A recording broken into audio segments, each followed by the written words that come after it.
Hi, everyone, and welcome to the first ever Digital Liverpool Arab Arts Festival. For those of you who are new to us, LAF is the oldest and largest annual celebration of Arab arts and culture in the UK.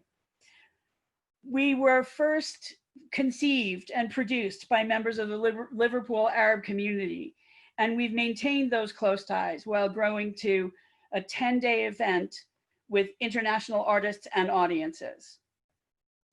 This is our 22nd festival, but in so many ways, it's entirely new for us. And we're delighted you're here to join us for the first digital version. There are 15 events between now and Saturday the 18th, and every one of them is online. They're all free and available to you from the comfort of your own home. So please do join us for some more. You can find the program on our website, which is arabartsfestival.com. You can also follow us on Twitter, Instagram, and Facebook to see what's going on. And please do tell your friends, family, colleagues about the festival and ongoing events. We're hoping to hit 10,000 followers on Facebook by the end of the festival. So please do help us get to that goal. This year, we have a series of panel discussions that have been curated in collaboration with Creative Destruction, entitled Artists' Ideas Now. Creative Destruction is an initiative to connect arts, activism, and politics by building unique spaces where complex, radical, and new conversations can happen. And it's been a real pleasure to work with them. The theme of tonight's conversation is arts, identity, and solidarity. Then on Wednesday the 15th, we have I Am Here, Artists Working Under Isolation, again at 6 p.m. And next Friday, July 17th, the closing discussion will be on conflict, colonialism, and the climate crisis, also at 6. Please do join us for those. These panels really include some of the most exciting artists from around the MENA region. We've asked them to address the most pressing and complex conversations of this historical moment, this very strange particular moment. And we very much hope you'll participate in the conversation. We all need to get involved if we're going to tackle the current and coming challenges. A few words on operations. Excuse me. Please don't ask questions until the speakers have finished speaking, or we will quite likely lose track of your question in the flow. So if you think you want to participate, or you're likely to want to participate, make sure you have somewhere to take notes. We do, however, want to encourage you to use the chat, both of which are down on the bottom of your screen, if you're new to Zoom. So for example, in the chat, you could signal your agreement with a point by pluses or by thumbs up icons or however you want. You could drop links that you think are pertinent to the conversation, things like that.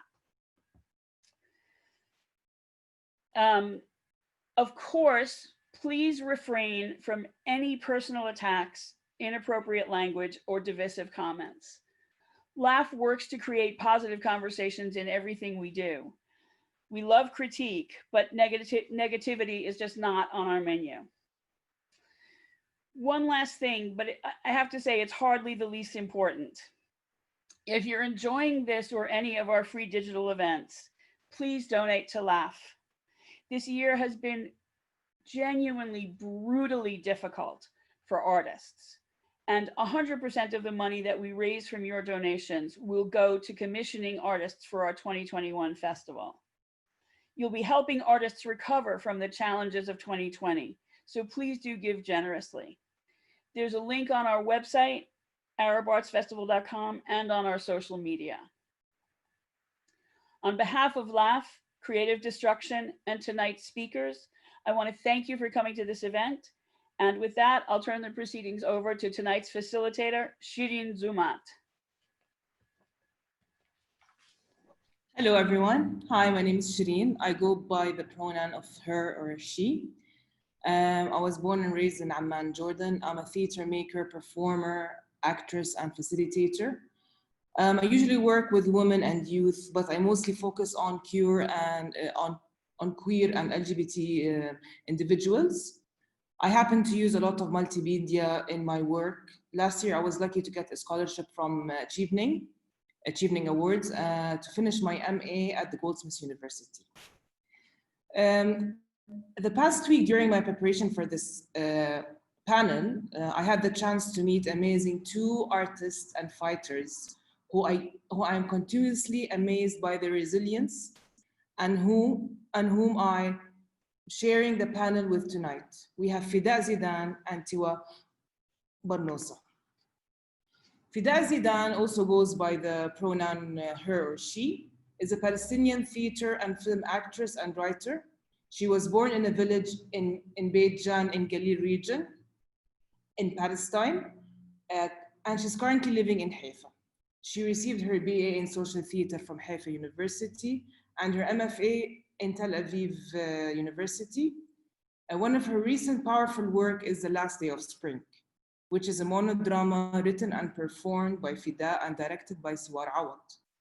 Last Day of Spring is a theatrical monodrama production partially based on the autobiography of a Palestinian woman from a Druze village located in the Upper Galilee, which encounter with a tragic loss led to a different path. In attempt to reclaim her Arab identity, Fida has an array of film and theater work under her belt. And she participates in social theater programs for this disadvantaged community. She is currently writing a spoken word piece and her first short film, which she will speak about more later, about her Last Day of Spring. And we have Tewa Barnosa, and also goes by the pronoun her or she. She was born in 1998. She's originally from the Tamazight village in Nafusa mountains in Libya. She was born and raised in Tripoli, where her interest and passion towards arts has grown largely and noticeably. Tiwa focuses on the use of calligraphy as the main element in her artistic production, starting from paintings to sculptures and digital mediums. She dedicated her artwork to highlighting and addressing topics within the Libyan Libyan conflict, of identity, language, and roots, as well as socio-political issues concerning immigration, diversity, and free artistic expression in post-war situations, as you all see in Libya, which is horrendous. Growing up in an isolated country like Libya, where art is rarely seen and is rarely acceptable, made her believe in the importance of shifting power into the minds and hands of the youth who are motivated to contribute in reviving the art scene. So she founded Waraq Art Foundation in 2015, one of the first independent art spaces that finally opened its doors to the public, to work actively and closely supporting emerging artists through curating exhibitions on and off-site projects. Tiwa has more interesting to say about Waraq now, later when she discusses her work. And I would love to warmly welcome you again to this panel. And after meeting us and knowing a little bit about our work, as you also see, we have different identities that define our work and express who we are, whether it was race, religion, origin, sex, gender, heritage, and etc., etc. This kind of work strongly requires to continually build a community and build some sort of solidarity. Before jumping into that, first, each one of us would love to have a chance to share more about our work. We are starting with Fidaa Zidan, then we have Tewa Barnosa. But if you kindly share your questions and remarks when we start our panel discussion. Thank you. Fida, can you please start? Thank you for this opportunity to be here with you. I'm so excited to hear you all and also to know the question and to know you, Shireen and Tiwa, more and more. I'm Fida. I'm an actress and I'm a trying to be a theater writer, always want to write more and more. I born and raised in the village of Beit Jan, which is in the Galilee, which is in the north of Palestine. currently, as you said, I live in Haifa. I finished my BA in social theater from Haifa University and fine arts in creative acting from Tel Aviv University. Well, Last Day of Spring was my first production and first creation in Arabic in 2018, which is directed by Siwar Awad. We performed here in Palestine in a few places, many. Also, I translated the monodrama to Hebrew. I'm sorry. Yeah. To Hebrew for the as my final project in Tel Aviv University. We performed also in Kampala International Theatre Festival last year, and we enjoyed so much. I just come back from a tour with a play that I performed in Amir Nizar Zoabi play, which is named Grey Rock, which is produced by La Mama by the Remote Theatre Project. We performed in La Mama Theatre in 2019, and we were in a tour in the US. I worked with the Amir Nizar Zoabi in several plays, including Against a Hard Surface, which is with production with the Yasamardan Theatre. West of Us is the Sea and the Lanterns of the King of Galilee. In addition, I perform in like additional performance. I did also playback in the Freedom Theatre. The Stone is Our Sign with Dire Trades, also a production with the Freedom Theatre, movies, children's theatre. Also, I participate in social theatre programs for disadvantaged communities and educational projects. I have worked in social justice and theatre across refugee camps in Palestine for many years and have the experience with physical theatre and therapy as a tool of connections and growth, and also for theatre. Usually in my work, I like to explore also universal themes like loss, grief, and love, nation state, and also the meaning of religions and spiritual law, stuff like about family, and basically identity, language, political theater, storytelling that take me back to the roots, and a political theater, to be activist during and for the society by art and by theater, to highlight the conflict that we want to bring from the society in a hope to improve and to do better.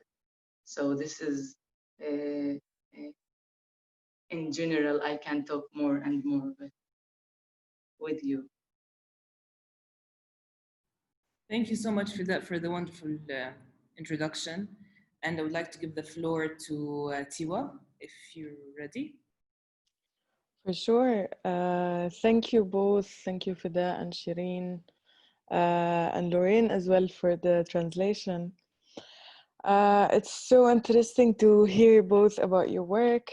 I think already you gave a great introduction about what I do, but to get more into details, my name is Tewa Barnosa. I come from Libya. Currently, I am based in Berlin since 1 year and a half, more or less. Time gets very, very fast here. I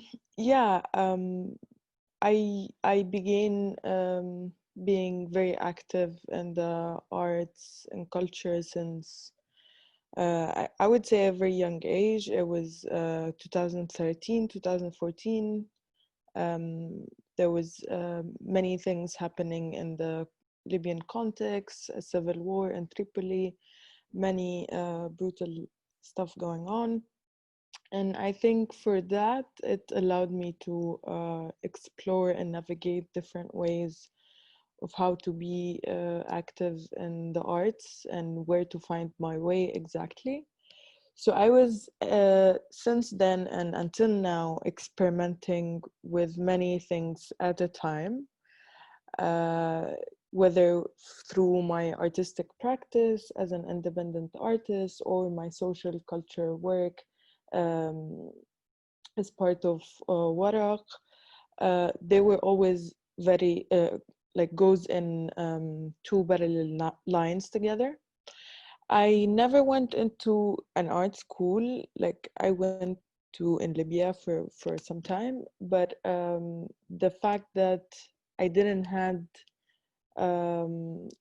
time that was occupied by like proper education or anything, it was necessary for me to practice by doing or learn by doing.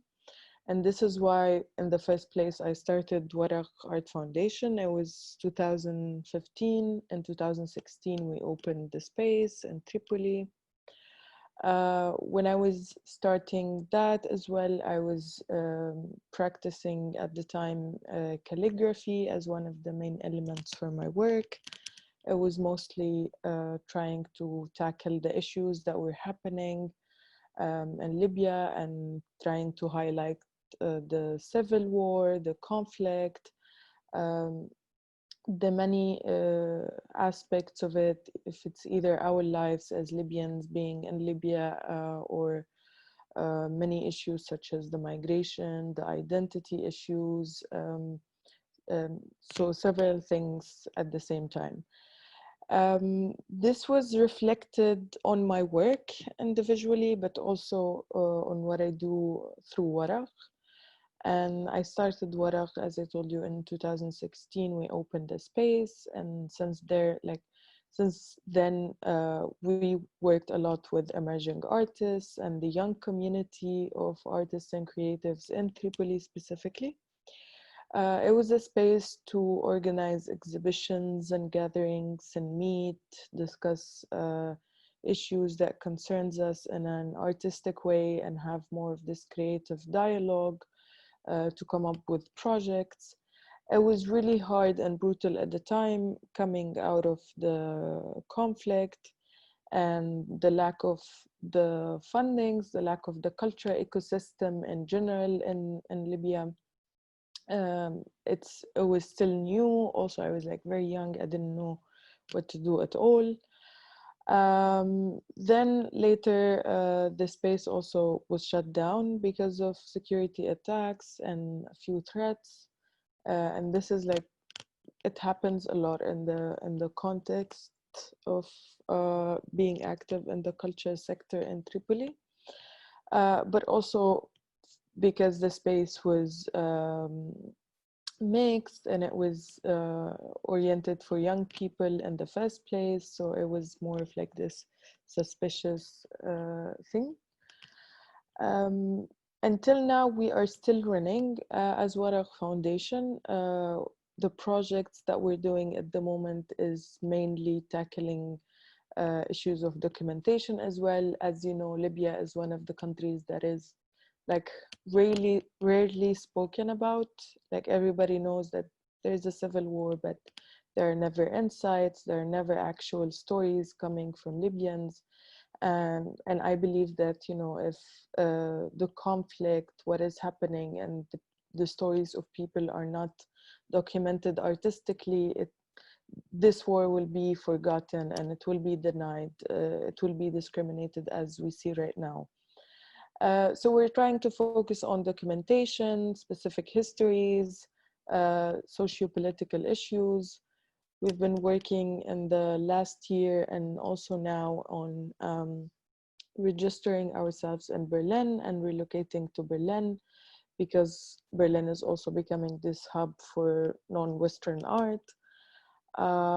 So we're trying to be between Libya and Berlin to also have this connection, since we are, as in the Libyan context, still very isolated. There's a lack of exchange, either between Arab-speaking countries or other African countries. So it's a long way to go for sure. Yeah, I can of course go on and on about this and specify about more projects and things, but I'll leave it open, and Shireen, maybe you can lead from that. Well, actually, I won't be leading here. Thank you, Fida and Tiwa. I will be sharing my own panel, but it's so, I feel like a schizophrenic person being a facilitator and being a panelist. But I will share about my work, and I want to say again that I have such an honor being around, being on the panel with two amazing women who I got the chance to meet this week. Well, about my work, in my work, I want to vainly say that I'm proud. I'm proud that I'm not ashamed, but I'm afraid that I'm not ashamed. I mostly work with taboos, as I believe theater should speak the truth. It should be honest, like any theater, basically, or art. My work alternates between feminism and queer themes, such as the body and celebrating it and decolonizing it, or such as homophobia, transphobia, gender and sexuality. And I believe as women, plural, we should celebrate our bodies and individualism. That's just a difficult word in English, individualism, whatever it is. I think you got it. Well, I delved into this kind of work in my year in London because I had the space and the platform to be myself and experiment with this kind of art. I'm not saying that Jordan doesn't have this kind of platform. It does, but it's very limited. So in London, I was not censoring or self-censoring myself. And I was able to experiment with post-colonialized body in my work of cabaret with 3 talented artists from Germany, Italy, and Portugal. I would like to share the screen with the work that we've done. Okay, this is the work of cabaret.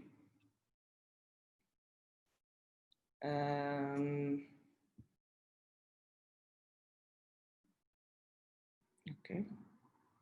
Well, I'm not able to share, unfortunately. I don't know why. But I have done the work of cabaret. Unfortunately, I won't be able to explain it unless if I show you.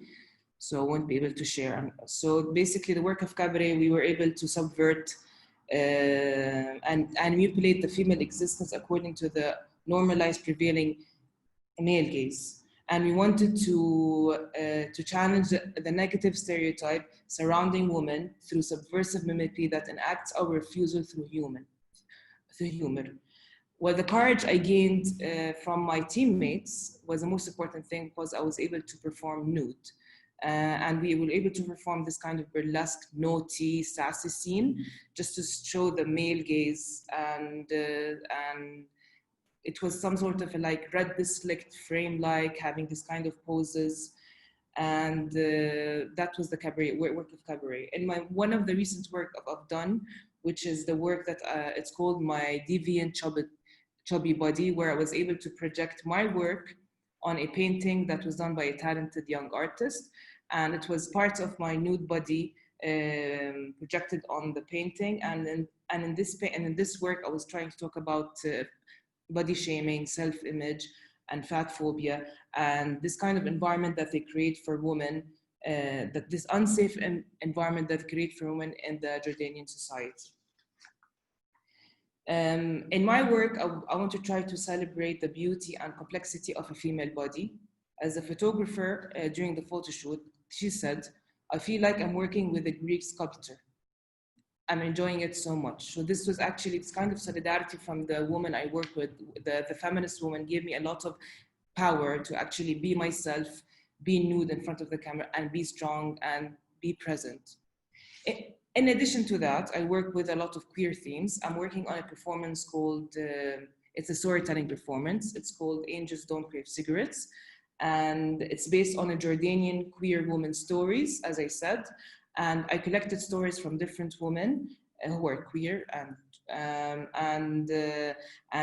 I was able to do it in one text. But due to the LGBTQ nature of this text, I only hold the private, controlled audience in this work.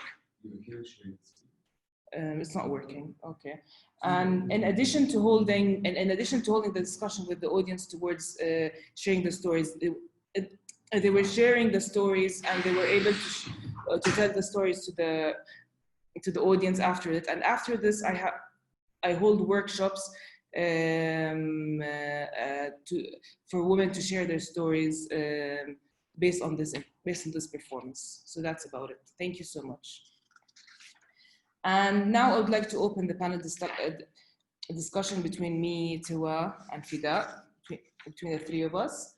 And as you can see, we're three artists with three different identities and approaches. But yet we intersect in a lot of societal themes, and we believe we have this kind of nature in our work where we open space for the public in a way or another. And if you have any questions, for the audience or for the attendees, you can post them as well, and we can hold a discussion. Here first, we'd like to start with Fida and Tiwa. And I would like to ask Fida and Tiwa, since we all work with taboos in one way or another, what kind of fear and rejection we face in our work? How do you deal with it? What are we afraid the most of? What are we afraid the most of? Tiwa, Fida, do you have anything to say? Do I want to start? Yeah, of course. Yeah, go ahead. Yeah, it's me, yeah? Okay. So, fears. Well, every time I want to start, just to write or to do a production that I looked for, I wanted too much to do it. So basically, it's so normal for me that I have this fear and doubts, and then I know that I really, really need it. But what is the most fears that usually I face? It's to, to be, first of all, my fears, what I will do, like my fears, it's not to miss something or not to hurt somebody or not to considerate something, or so first of all this stuff. And also from, there is a lot of fears that there is something that related to the society stuff, and also my search and my work and me present on stage.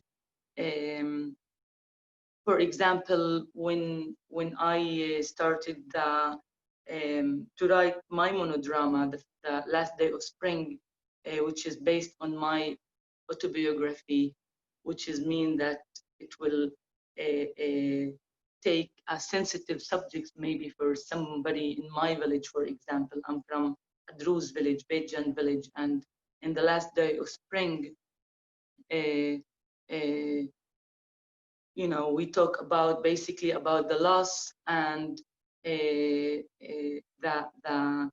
persona attempt to reclaim her Arab identity, which is a very, very sensitive, which I feel that it's sensitive in my society to touch it, because in the 57, an agreement was between the Druze community leaders and the Israeli government, which assert to serve in the military to all the members of the community in Israel armed forces. So the play also talk about this subject, that it take it for granted for the society. So at the beginning, it was really, I was afraid, and that was a lot of fears. But how I faced these fears, if it's like this kind of fears about society and what I should say or not, and how much to be, open or to bring stories that you think twice if you want to bring it to, to public. So I trying to remind myself, first to be more specific, and which is upon to the research that I do. So I work more, I be more careful, and also I must to have,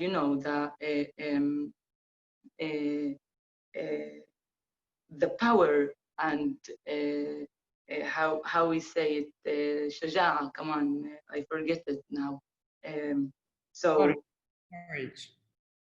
yeah, the courage, thank you. So this is from this point of view, and I'm trying to face these fears also, by really to do what I'm doing, or what subject I choose, or what sentences, to be careful. Like I need to be careful. So this is also my way sometimes to face these fears, but then I face it by, by encourage, and then I know what I'm doing, and um, it's become easier. But sometimes also I just can't face it. I just do theater for theater, and this fears, it is. I know that it is, but it is there. But I need to do theater. This passion, I think that performers have to continue and to keep doing stuff, even the fears that they have, or the doubts, or maybe what it is right or not.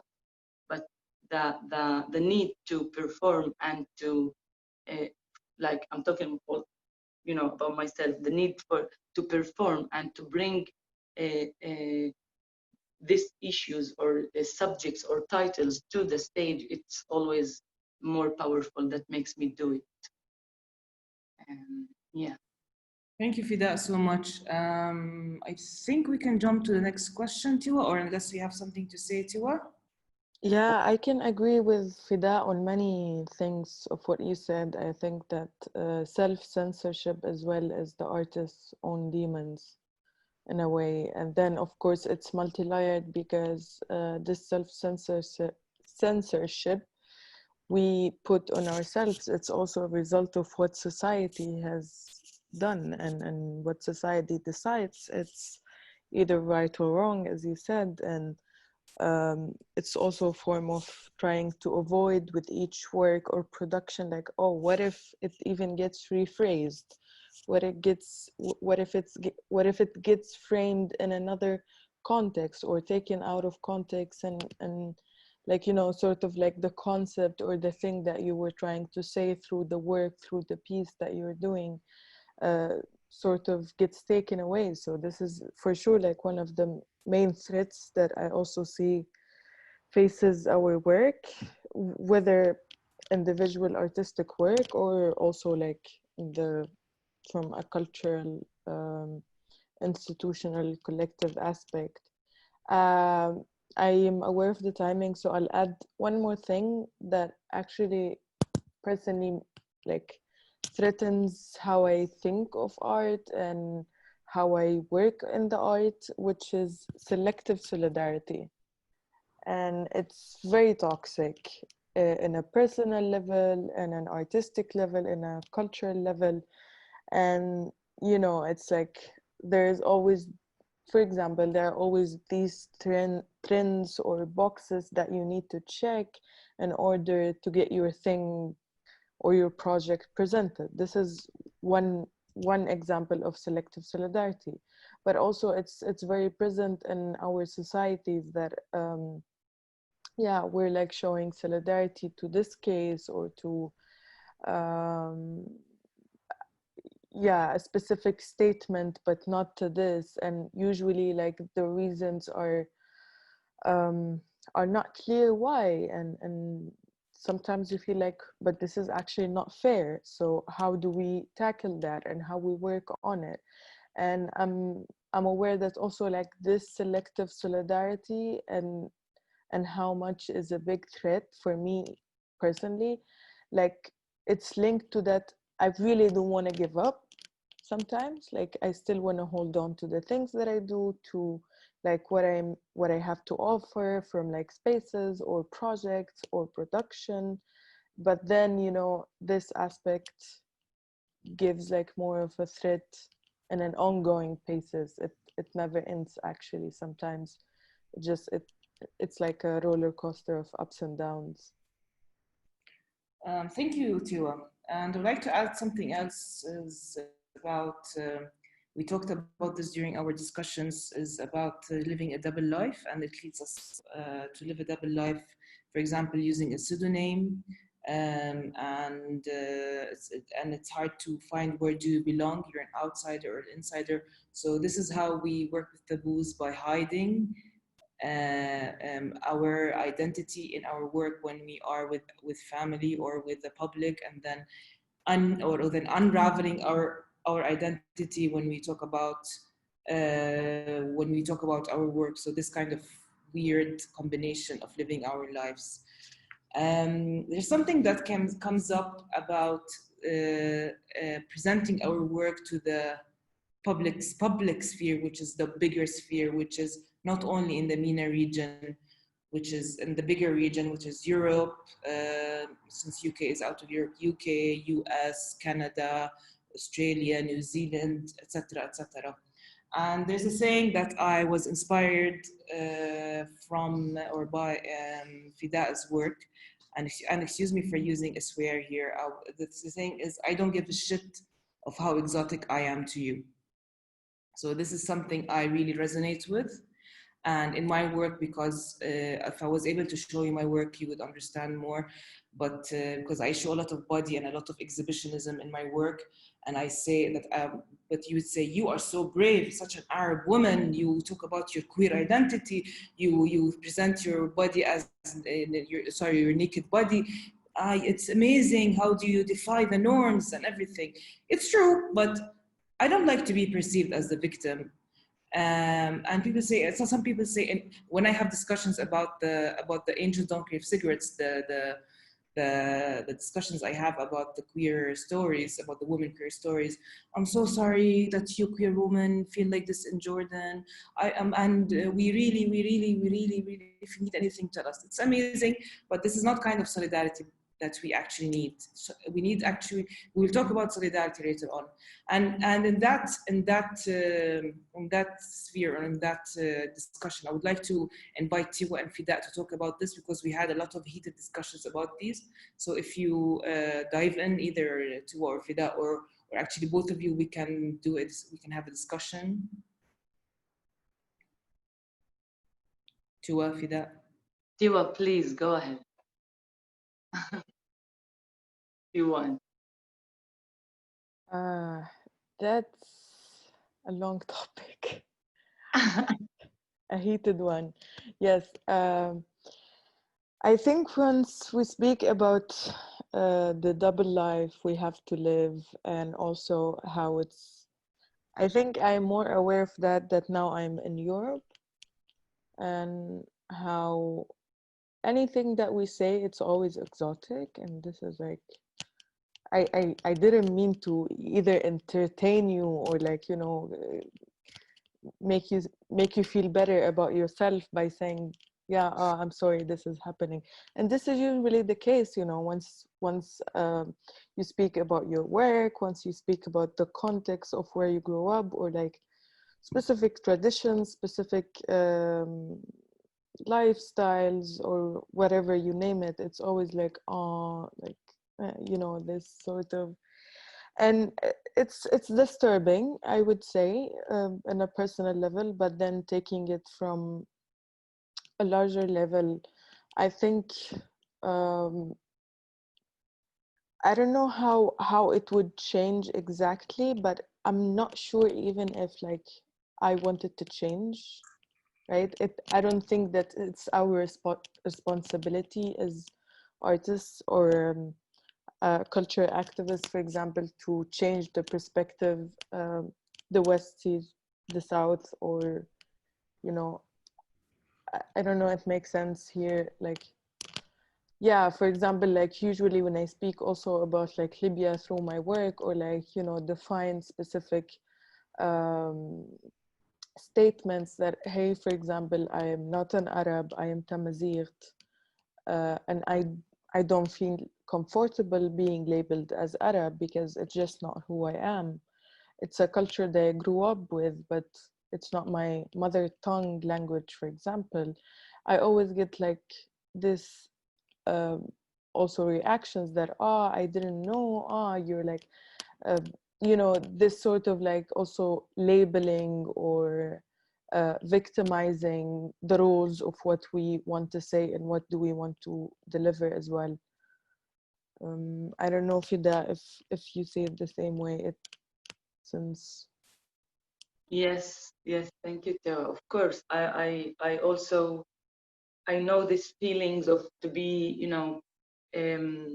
because in Palestine or in the 48 where I live in Haifa and in Beijan, in my village, so there is a lot of dividing. Like there is the Israeli, and there is a divide in between them, and there is the Palestinian, which is 60.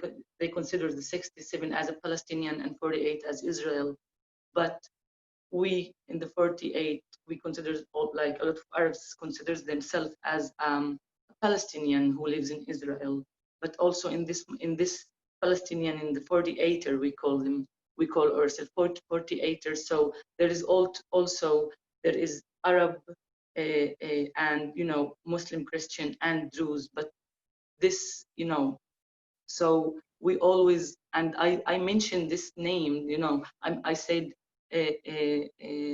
Christian and Muslim and Druze because this is what we used to hear how they call the Arabs here. They make sure that always they have this religion divide between them. So the Druze here, so as I said before, they know that they are used to serve in the Israeli army, so they are already considered as the one who support the system, the one who support the Israel, and they become also more let's say, and so I have these feelings a lot of times. They told me like you are Druze, not Arab. This is how the Israeli usually bring it. So but I said yes.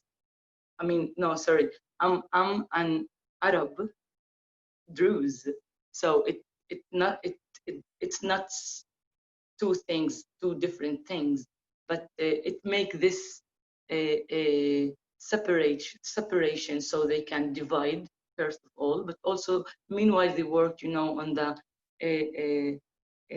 this title, for example, Arab and Druze, or the Israeli and the Druze, so they can, take the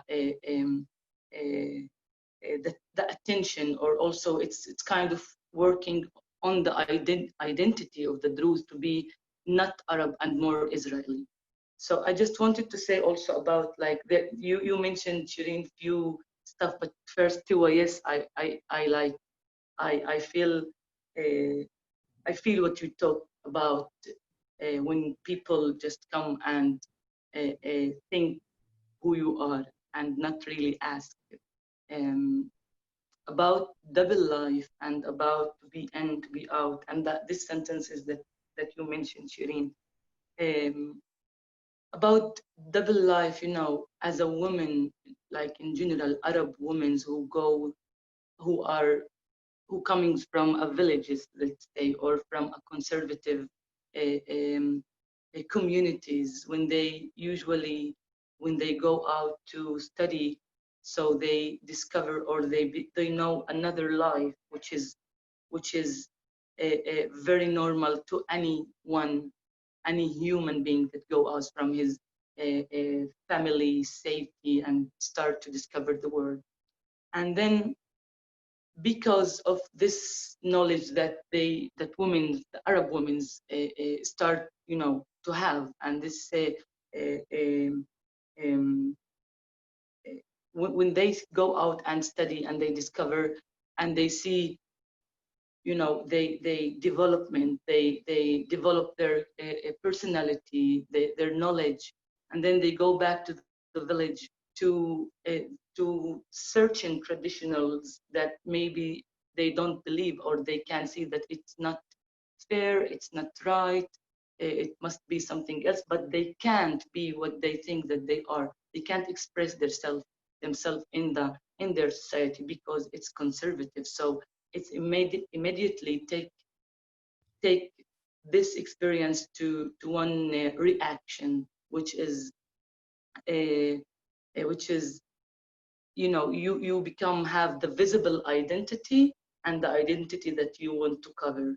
So when you going out, when you are in the city, or like, you know, in the university, or express your life the way you want. So this is the visible identity that everybody can see. But when you go back to your normal life, or I don't know if it's the normal life, but your life in the village, then you need to, you can't be the one who you are really. And it does it, you know, also in a lot of layers. It's not just about the body, or about how I speak, or it's also about how people look at you, from like what is the perspective, or what is the you know, where they put you, in which frame they put you. Your work is political, your work is like this, so they don't sometimes you need to do this efforts to be closed sometimes. But anyway, this is a different subject. Well, I would, because we start, sorry for that to interrupt you, but because we're running sort of out of time and we have some questions. Okay, no worries. And I would like to ask two questions and one question, and I would like us to have a discussion about it, and just to have a brief answer so we can have more floor for more questions. First question is from Iman K. And the question is, what does home mean to you, and how do you respond to the notion of home through your work? And the second question is from Esther. What is the most important thing in your artistic work right now, and any obstacle, and any obstacles? And I would like to actually like us to answer both questions in one question. Well, I will speak about myself, and then I'll remind you about the questions. First question is, home mean to me is where I am, is where my friends are, and is where I can do my work. And it's more than where I sleep, where I eat. It's where I find my comfort. And it's a very big vocabulary, a very big thing when you say home. So because I lived in London before, so home for me is quite diverse. It's actually what I carry within my body, within my mind, within my psyche, within my soul, within my mouth, within my eyes. What kind of stories do I have, and how do I share this space with other people? This is home for me. And what is important thing in my artistic work right now? Are any obstacles? There are always obstacles in work. And there's a question from Anahid. I just saw that, what are the conflicts between you and your work, and is it harder, like the conflict, or does it feed you? Well, these questions actually they interlace, because these obstacles or the conflicts that I face in my work is actually what feeds my work. And yes, it stands as an obstacle, but it makes me boil more. So it's like a pressure cooker. It makes you boil quicker and more, and then I explode in my work. I'm not saying that I'm amazing, but this is how I work. And that's about it. So I would like to hear Fida and Tiwa. Would you like me to repeat the questions? Tiwa and Fida. Yes. First of all, what does home mean to you? And what is the most thing about your artistic work? Are there any obstacles? And what are the conflicts between your identities? Does it make it harder, the conflicts or these obstacles, or does it feed your work? Can I? Sure. What, are you there? I'm here. Yeah, go ahead. Yeah, the conflict, if I hear it right, because I can't go to the UA there and see the question, but I agree with you. I like, what is home? I absolutely agree with you, Shireen, and like I feel the same also. If I want to add, I don't know, like my home is my feelings, my family also, the subject that I wanted to talk about in my life. This is, if I miss it, I feel like there is, you know, home for me, it's freedom also. So if sometimes we miss this subject that we want to talk about, then we kind of miss this freedom. The conflict that I have with my work or during my works, usually, you know, usually conflict, it's for me, feeds the work that I work on, feeds the theater, because theater for me, first of all about conflicts, how, you know, how to bring conflict on stage. So I deal with it a lot. So I must be in conflict with my work sometimes, and to look at what it can feed this conflict. So basically, this is from, you know, that the work part. Me personally, during the work, my conflicts, it's, you know, to be, you know, the production stuff, but also like sometimes to have this energy by like how to find this energy to continue, because sometimes a lot of subjects that it's also touch us, you know, it's not just, so it can be sensitive subject that we choose to work with, it can be sensitive, so we need to look after us and for encouraged to have by people who surrounded us, by family. Well, I guess everything almost I work on, for me, it's important. So there is not one particular work, but for now I can say that I want to translate my monodrama Last Day of Spring to English, so we can perform also and bring this story to more audience in the world. Because for me, autobiographical theater usually must be, or meant to be, to basically to you know, to go under what the system want and to bring the stories on stage. So this way you resist also to bring your stuff. Also my spoken word, and I'm working right now with the remote theater project with Alex Aron and Jonathan Rostwick, which is he is an Ugandan a British actor, which based in Sheffield right now. We are working on a project now by Zoom. We had a lot of plans to do it during this time that we were in quarantine. Everything is canceled. But this work, we search the connection and the stories, and we are creating a play basically around the subject is around, you know, what is common between Uganda in Africa and Palestine, which is storytellers, heritage stories, conflicts, politics stuff, politics events in history, that it can be common. So this is one of the projects that I put a lot of time to think about it. And thank you for asking us. Tiwa. Yes, I think I will start with Anahin's question about conflict of identities. So I think this is like one of the issues that I'm like tackling through my work as an artist, but also from the projects I do with Waraq. There's this work, it's called Tifinagh Evidence, and there's another one called Tumast. Tumast in Tamazight means identity. And both of the works talks about the Tamazight civilization and how it was oppressed in North Africa, also in some parts of the Sahara.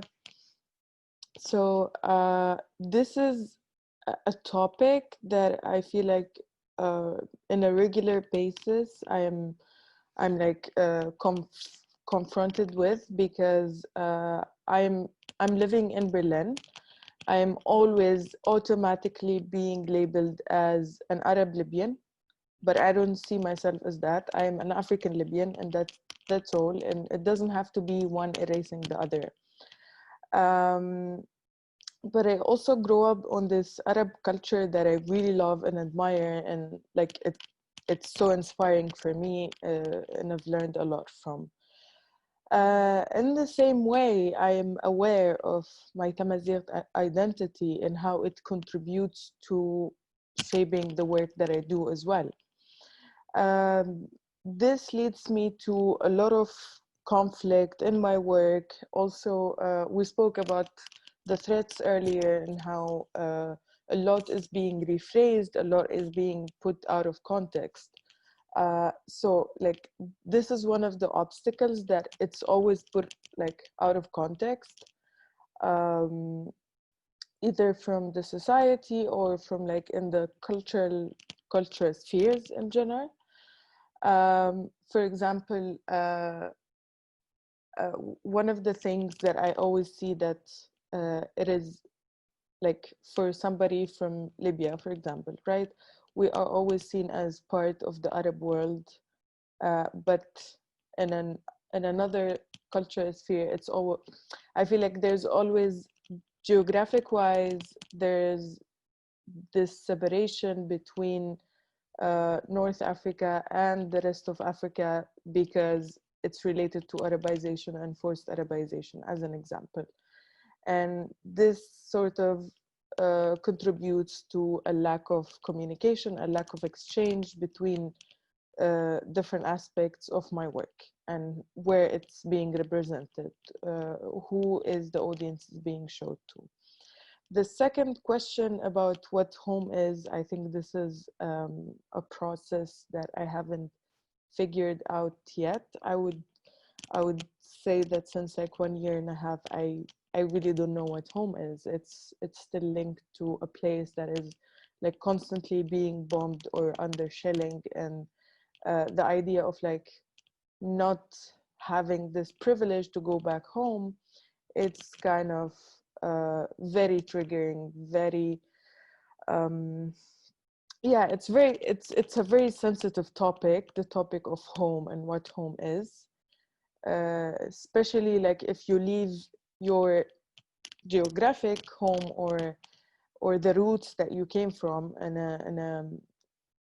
a way that is like forced, or that was forced on you, or it's like that you have to go on exile because of like specific conflict situations and the brutality of war and everything.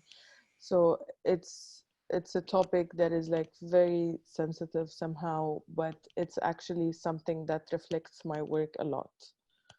I have to interrupt because we have a question to ask and we have to close in like 10 minutes. So I'm sorry to interrupt you. And I missed, because my internet cut down, so I missed most of what you said. I just logged in the home part, so sorry for that.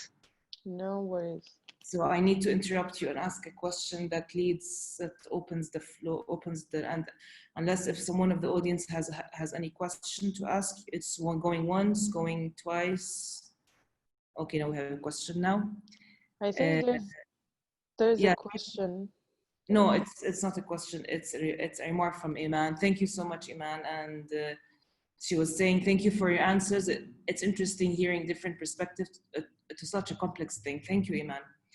And I would like to ask the three of us a question and briefly answer it, and then we'll move on to the closing remarks or closing bit. I want to say, what is the importance of community and solidarity in your work, and what is the strength the community can offer towards with the help of solidarity? For me, for example, having a feminist solidarity and community is very important because it breaks the conventional patriarchal hierarchy that we have. So this is the importance of community for me. And what about Fida and Tiwa? That's why I think community is very important in my work. Without the community and without the solidarity, I wouldn't be able to do my work. Fida and Tiwa, please.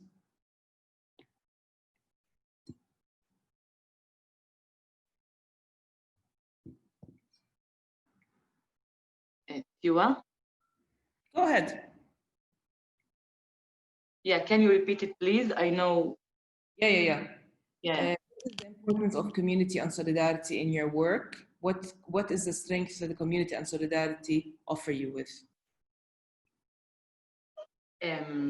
First, I must say that all of my work, it comes for the society. This is my feelings. So solidarity. So also to do theater for me, it's also it is a solidarity, because when our choices make this solidarity, and and the probably, you know, there is sometimes I feel like there is people who had this need to talk to the to talk to the society and not just to be out or watch or not to care. So for me, the theater, it made for the society to be an opportunity, maybe to for a change or for a hope or for a smile.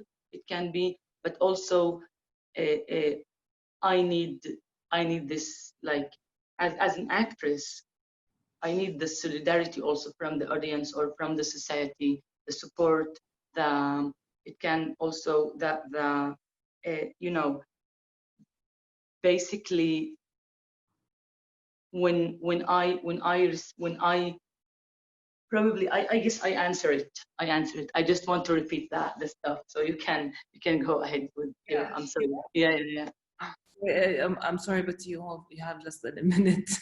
Okay. You have a Yeah. question from the audience. That's why I just saw it. Sorry.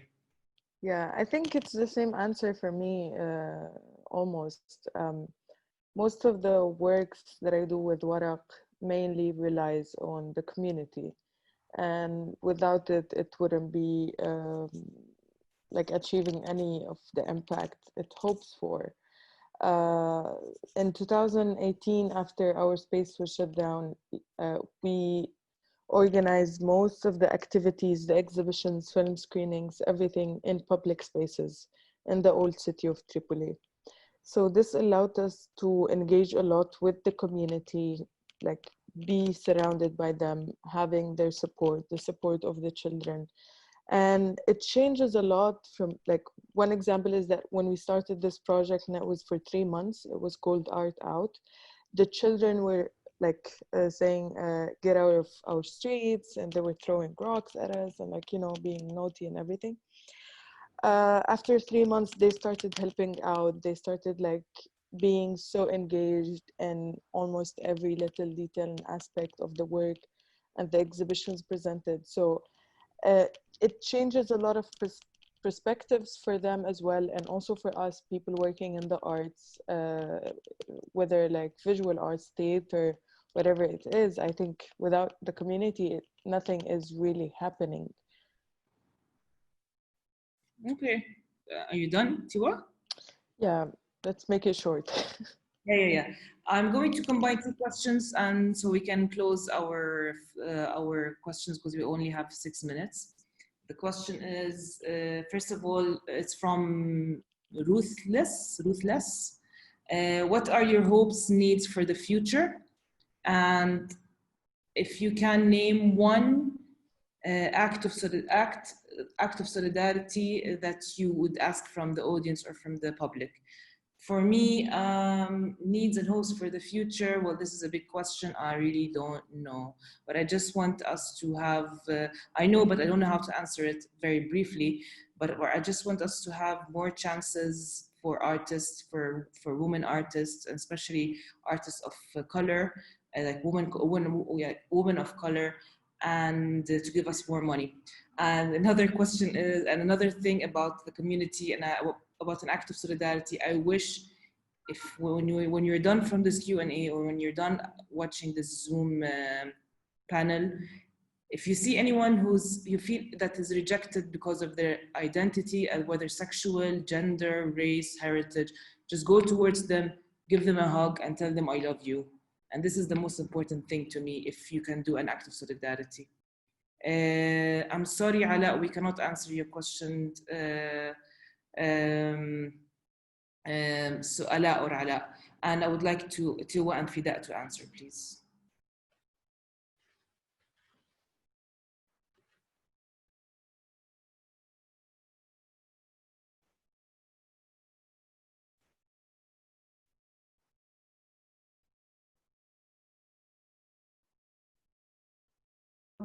Tiwa, Fida? Fida, you go first. Me. So, sorry, because there's like multiple questions. So which one exactly Yeah, it's about hopes for the future. What are your hopes and needs for the future? And what is an act of solidarity that you need from the public now? So hopes for the future, I think since we are in a very uncertain times, actually like what I'm looking for and hoping for is some certainty about like our work, about the future in general. Like this is what I hope for in the future. There's like a lot of projects happening and everything, so in these times it's like very crucial to know like what is a priority, what is not, you know, what is a necessity to work on and what is not. So I feel like we're in this stage where everything is changing, and like even the plans that we had or like things we wanted to do 1 year ago now is like sort of changing because of like many reflections, and that the world is also like changing very rapidly. An act of solidarity is just not judge, I would say. Less judgment would be great. It would make the world so much a better place. Yeah, so I think if everybody, yeah, sort of stops being having specific stereotypes or previous judgments, that would be helpful.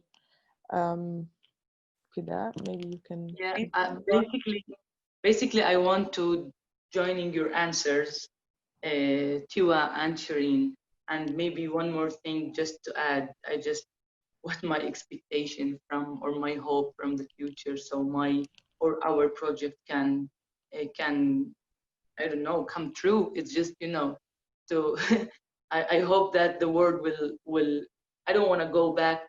I don't want to say that we'll go back to what we were used to, but that better stuff and open, that the world will be open again for going out, for go to the rehearsal rooms, for seeing the stage for one moment even. But also I'm joining your answers about stereotypes and how to be like solidarity, that maybe I need to not just for theater, from audience to theater, but also from each one. It is to be acceptable for each other and to accept each other no matter who he is or she is. And Thank you, Tiwa and Fida. Thank you, Tiwa and Fida.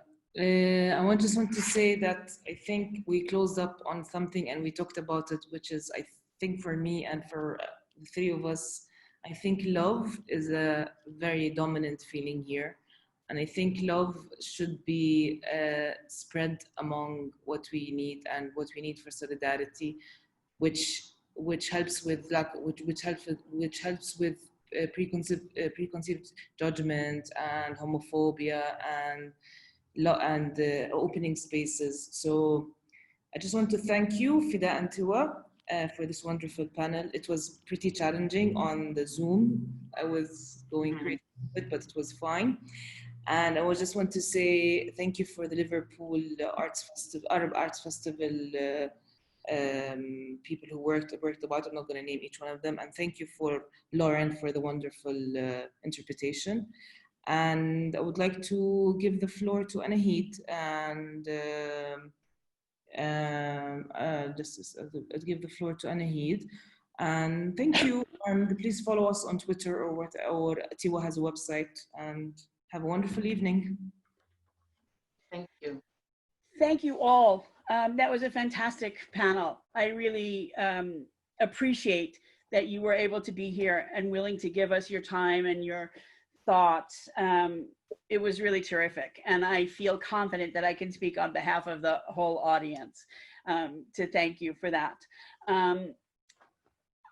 If this whet to the audience, if this at all whet your appetite for more, please join us on Wednesday and Friday for the next two conversations, which I'm confident will be equally challenging and interesting and send us away with new perspectives. Also, for those of you who are not aware, there's 3 exciting film programs for this festival. If you sign up to see any one of them, you can see all 3 of them throughout the whole week until sometime Saturday night. So please do have a look. All 3 programs are really terrific. And aside from that, I just want to urge everyone again to remember that this has been a rough year for the arts, for artists, for arts organizations, for everyone. And so if you have any capacity to make a donation, please dig deep and make a donation so that artists next year will have the capacity to be paid for work that got lost this year. We would be very, very grateful. Our artists really deserve whatever you can give. So thank you very much for attending. I hope we'll see you at other events across the next week and a bit. And again, thank you, panelists, for being here and being so wonderful. It's been a real joy. Thank you.